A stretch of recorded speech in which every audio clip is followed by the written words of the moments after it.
we're going to answer the question for you of how to make wasabi mayonnaise and how to make wasabi.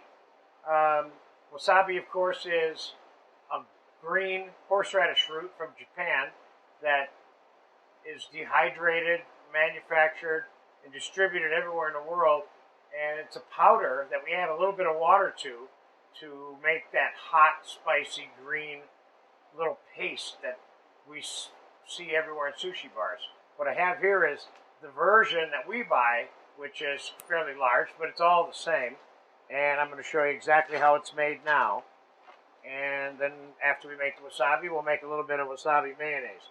So I'm going to sprinkle some in here. I got maybe, I got about 3/4 of a cup here of the powder, okay?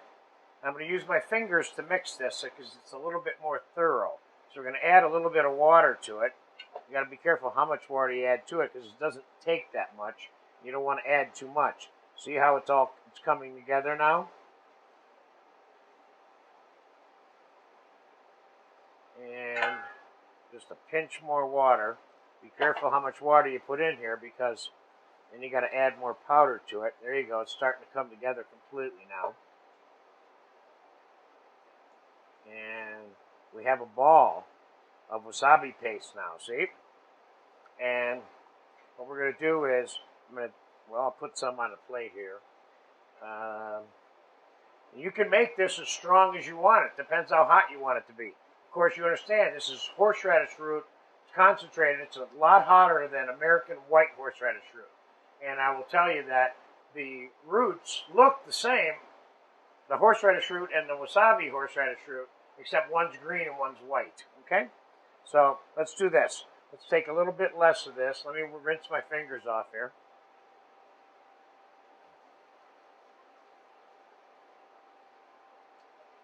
And we can always add a little bit more of the wasabi to our mixture. So here's what I'm going to do. I'm going to take some regular commercial mayo and put it in here. Got a cup of mayo and probably got about a 1/4 cup of the wasabi paste, okay? We're going to mix it together.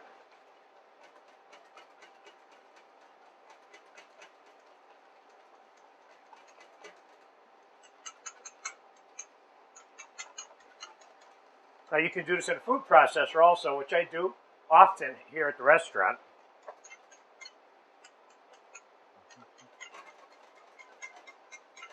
Now the next question is, what texture do you want it to be? Do you want it to be wasabi mayonnaise sauce or wasabi mayonnaise? The only difference being the texture. So I want this to be thinner than this for the purposes of what I'm going to use it for. In this particular class, I used it with the seared black and blue tuna Japanoise. And it needs to be a little more sauce consistency. So I have some heavy cream here, and I'm going to thin it out with that so I get it where I want it. Then we're going to taste it and see if it's the right hot level. Still needs more cream. Probably put about a 1/2 cup of cream in there so far.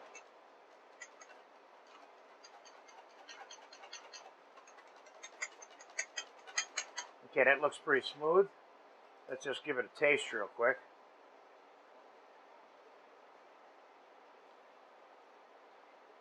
For me, that's hot enough.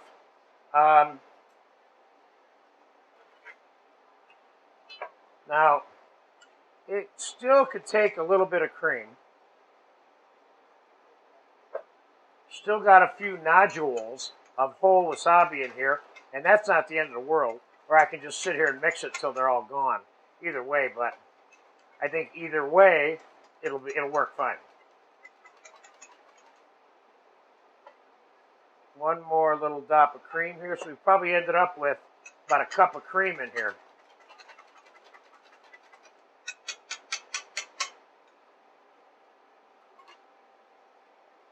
Okay, I'm going to put a little bit on the plate. You can get a look at it. Pretty simple, kind of nice, sort of basic. Can be used for a lot of things. I used to make raw tuna club sandwiches and use this as the mayonnaise on the club sandwich too. So you can use it as a mayonnaise or a mayonnaise sauce, depending on how thick you make it. That's pretty much it. Wasabi and wasabi mayonnaise. Have fun with it.